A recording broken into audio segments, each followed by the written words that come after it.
Hello, everyone. Good afternoon and welcome to Tech Tuesday. My name is Vanessa, and today we have Andy Hickner and Genevieve Coe from the Wood Library, and they're going to be talking about Embase. Before we begin, I just wanted to let everyone know we are recording today's session.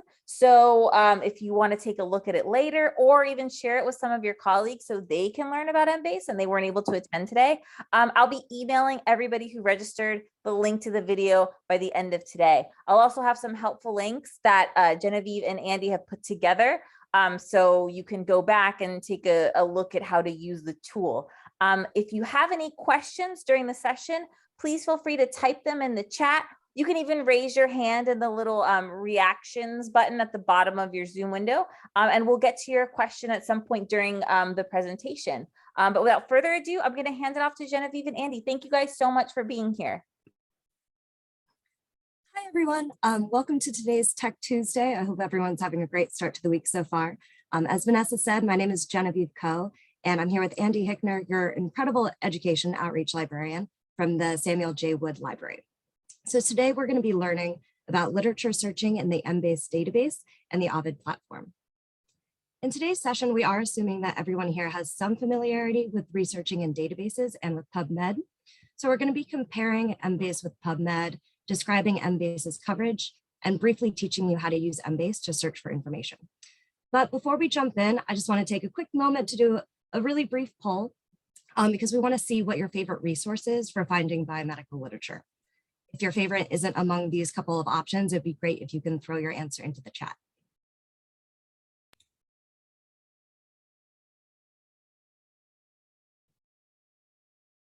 Seeing a lot of PubMed, perfect.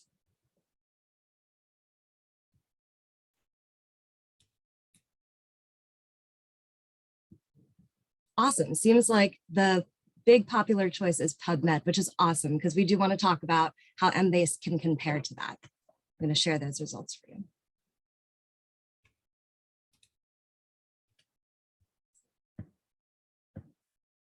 So the game plan for today is I'm going to be doing a brief slide presentation covering just the basics of Embase, and then we're going to switch to a live demo for the rest of the session.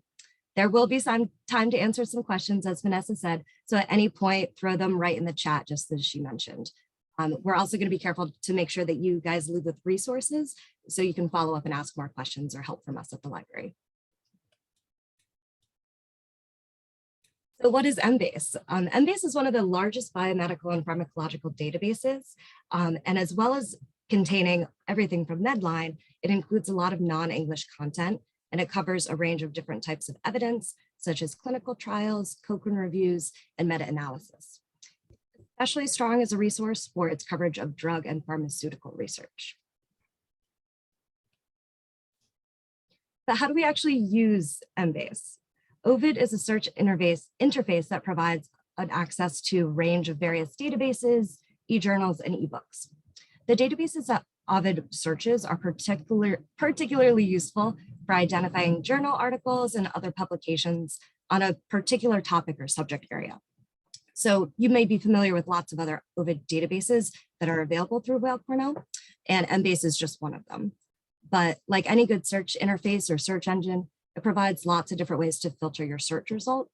So by study, design, or type, by publication date, by language. It also includes really helpful features like advanced search, search history, save search, and citation export. So you can really easily lift your citation into EndNote or Word doc, for example. So as everyone seemed to agree, PubMed tends to be a favorite amongst our community for finding biomedical literature. So we do want to touch quickly on how PubMed and Embase are different. PubMed is a search engine to the Medline database, and it also includes additional content from PubMed Central. It's a completely free resource. It's maintained by the US government. Embase is maintained by Elsevier, which is a commercial publisher. And it's often considered to be a really helpful and important supplement to the PubMed resource. But what's in Embase? Embase contains over 37 million records with over 100 million records added every year. It's sometimes referred to as the European Medline for its broad international coverage, and it contains all kinds of studies, ranging from case reports to observational studies to randomized trials, systematic reviews, whatever level of evidence you're looking for, there's a really good idea that Embase is going to have it for you. It also includes a tremendous amount of gray literature, which is information that's published outside of traditional publishing and distribution channels. So government documents, white papers, newsletters, conference abstracts, speeches, things like that.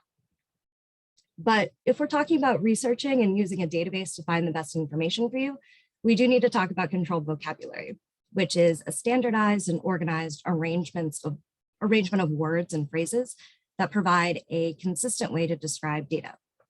So controlled vocabulary terms are added to articles to help describe the content that's in that article in a uniform and agreed upon way. So it's almost like a universal or agreed upon hashtag that unifies and links information so that we can find it.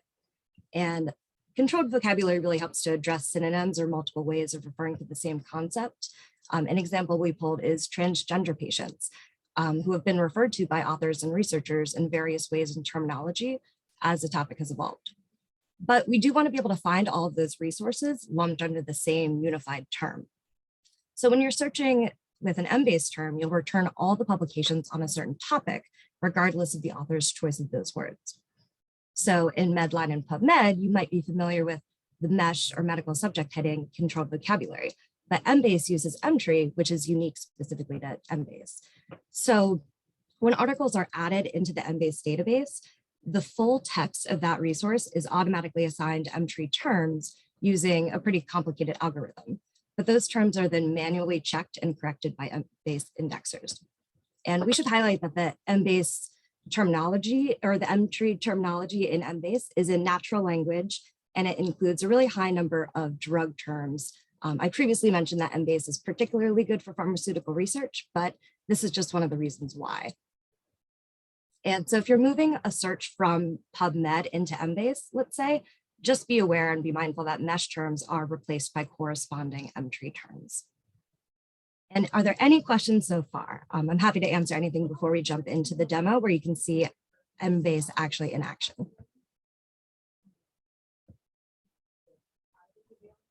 No questions yet, Genevieve.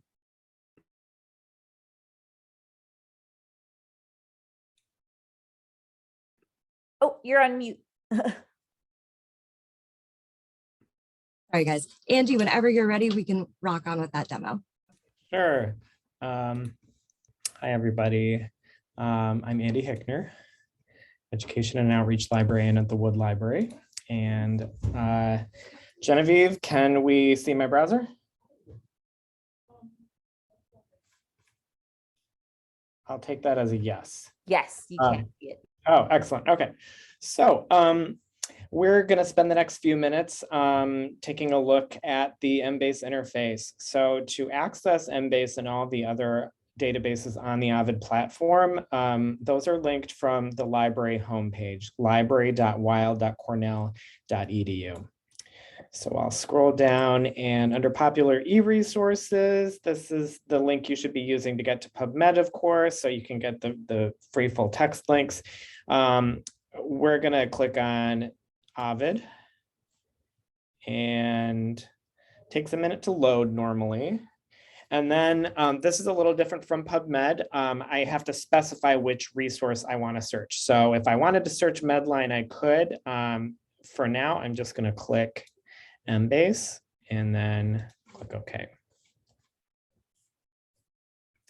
All right, so we're now at the Ovid Embase homepage, search homepage, and we are going to use as our first example the question, what medications are effective in treating gastroesophageal reflux or GERD in infants? And I'm going to pop that in the chat just for reference.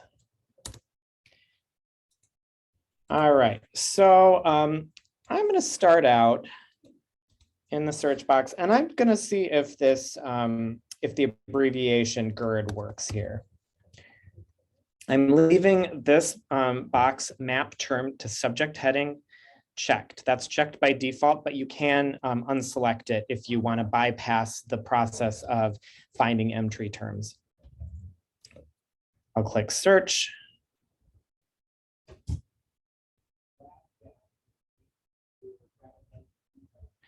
And then we wait for a while and you go refill your coffee. All right, so then Embase takes me to this menu of suggested Emtree terms. And I obviously am going to want to go with the first one, gastroesophageal reflux. Now, before we do that, there are a couple of options here that we want to explore. The first is explode. I tend to explode everything by default. What that means is if you have a broader concept, an example would be cancer or neoplasms, and you wanted to search for studies that were indexed with all different kinds of different types of cancers, then I would explode it so that I can make sure that I get all of those more precise things. If I wanted to focus the search, that would retrieve a smaller set of studies that are probably more relevant. I'm going to leave that unchecked for now, but it is an option. And then if I want to check what a term is defined as in Emtree, I can click the scope note. So I'll click the little I button. And we can see we have the definition from the Dorland's dictionary. Good to double check sometimes for terms where you think there might be some ambiguity. And then scrolling down a bit, this is where you see the power of controlled vocabulary.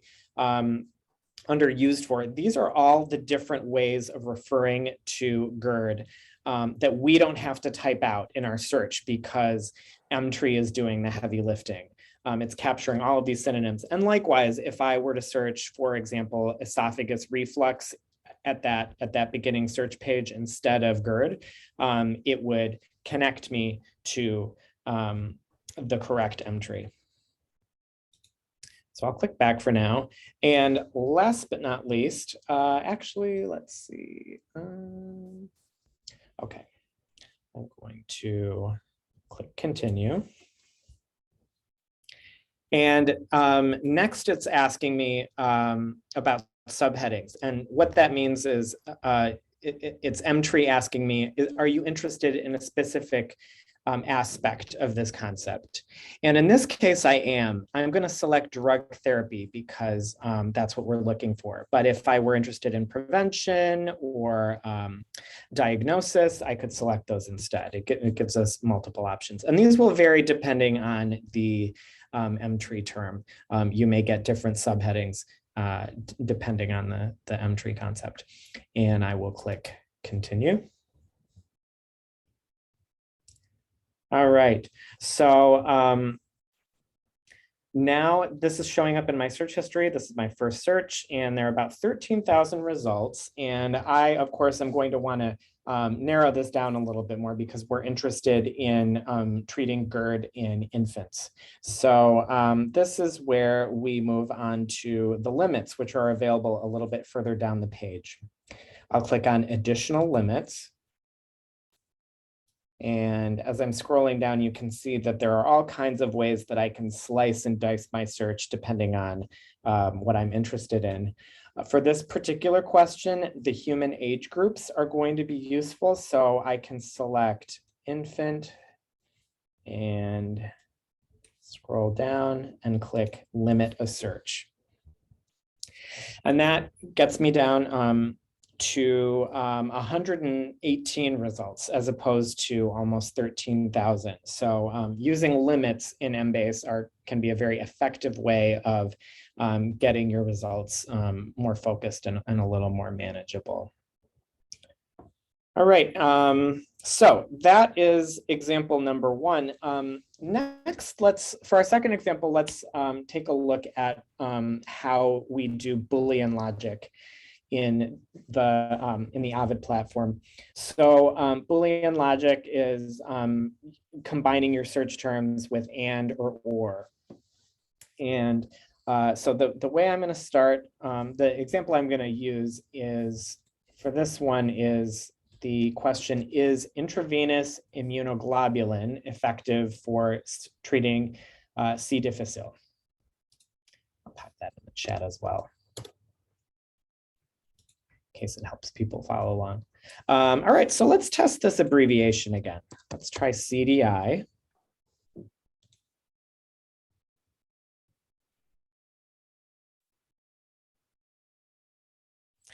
Okay, so I'm going to go with the second one, Clostridium difficile infection.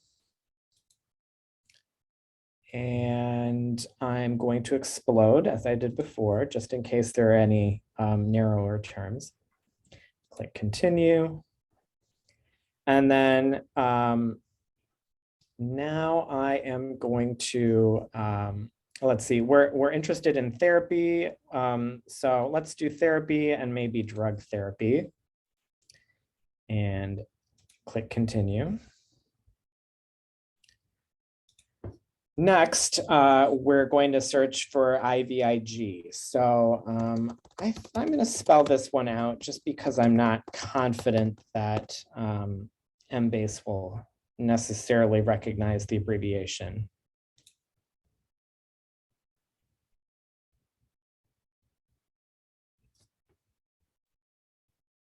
Okay, so I'm going to select this first one, immunoglobulin. Explode as usual. Click continue. And then now when we're on the subheadings page, you'll notice that there are dramatically more subheadings available for this particular concept than we saw with the other concepts. And this really showcases where Mtree has an advantage over mesh, because you can get a lot more precise in terms of drug administration routes and other aspects of drug therapy than you would get with a similar concept in mesh. So I'm going to look for the IV one, which is over here. You have to do a little hunting. Select that one and click continue.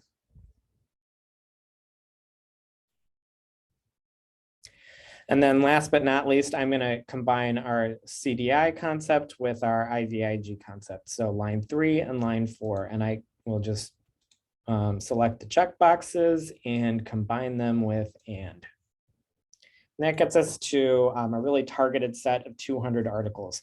To actually view the articles, you have to scroll down a little bit. They're a little lower down the page, and let's see.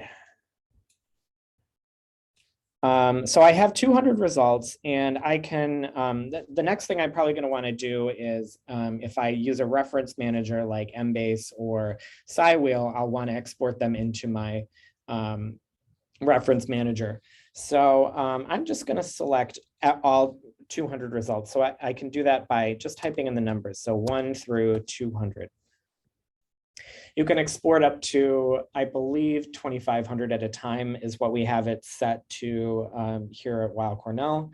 But if you end up moving to a different institution that has Embase, they might have a different export limit set. And I'm going to click export. If I wanted to print or email them, I could do that as well. But for now, I'm going to click export. And you can see I can also save these as a Word document. I could save them to Excel. For now, I'm going to say, let's save these as EndNote.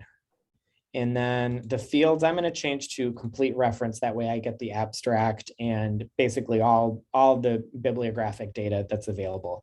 And then I'll click export, and I could then import it into EndNote. All right. So that's what I have in terms of the demo. I'm going to pause and see if there are any questions so far.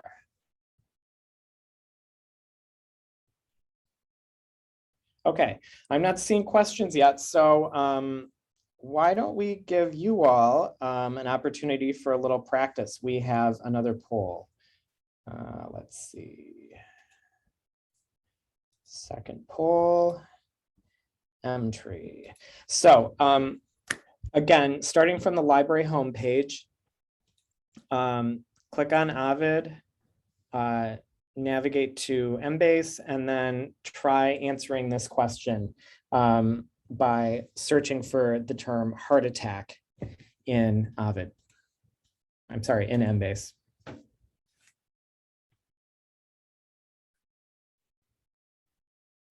And I want you to actually try out this search in Embase. Don't just guess.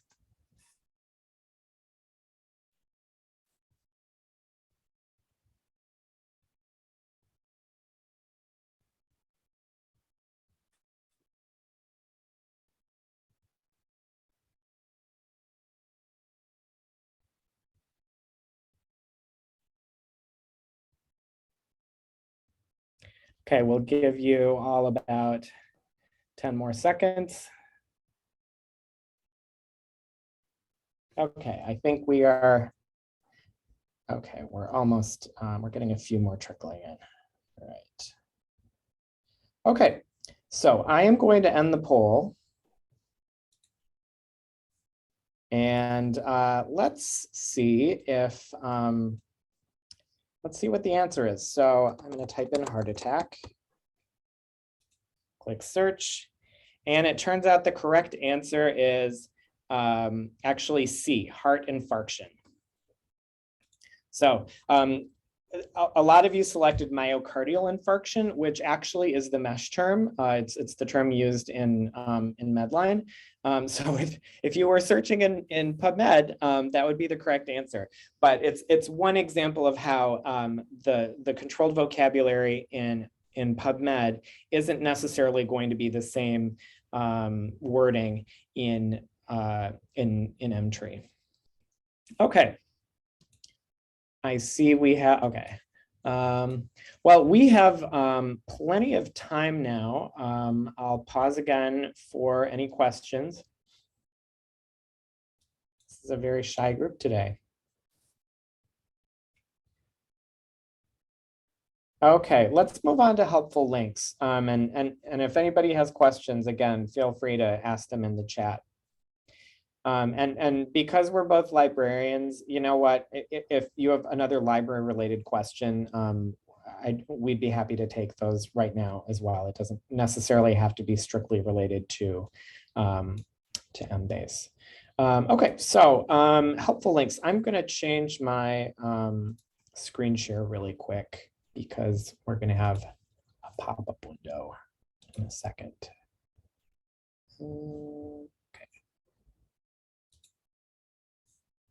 Everybody can see my full screen now? Yep. Great, okay. So going back to the library homepage, if you want to get help from the library, you're going to want to use these links on the right-hand side of the page. So, I mean, we do have chat during certain hours, but you can always email us a reference question using this form. We have a separate search for literature search requests if you have a specific question that you would like our help with. And we have links to some other common library services that may be helpful for you. You can also use this form to, I'm sorry, let me back up. I think we have a, you can also schedule a consultation with us. And you can either do that with this form or if you Google consultation Weill Cornell Library, the form will pop up. We'd be happy to meet with you as well. Or we're also available for group training if you want to organize a workshop for your department or your team. All right, so the next thing is getting specific help within Ovid. The Ovid help guide is linked up here in the upper right, and it's this nice pop-up window. You can, this is where I go when I want to learn how to do something specific in Ovid, and this also gives you information for other Ovid databases, including Ovid Medline. We have, Ovid has a set of training videos. I'm going to pop this in the chat, by the way. Again, Vanessa will be sending these links. So there's a set of Ovid training videos. And so if I search for Embase, they have a 24-minute introduction to searching Embase. And then if you're feeling a little more comfortable in your searching, you can move on to the 16-minute video on advanced techniques in Embase. And then last but not least, we do have a short feedback form. I'm going to pop this in the chat as well. So before you leave today, we ask that everybody fills out our brief survey about this class, just so we can use it to improve future Tech Tuesdays from the library. All right, I think that is pretty much all we had today. Genevieve, Anas has a question. Feel free to use the chat, or I guess you can unmute. Yeah, let me unmute Anas 1 second.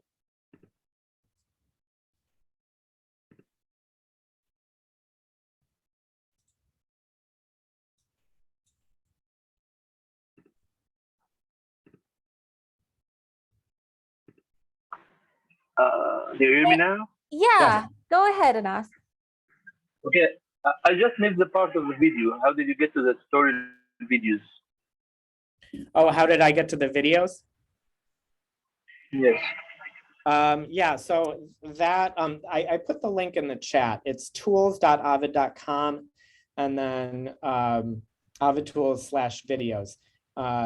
And so that link Vanessa will send out in the follow-up email after the class. So it's a different website. It's not on the same open search engine. No, that's correct. Yeah, I there may be a way to access this. You know what? I'm wondering if it's in the support and training. Oh, actually, no, that's a great question. It turns out that if you click support and training, you can also get to it that way. Yes, I found it. Okay, great. Thanks. Great question. Okay. Any other questions?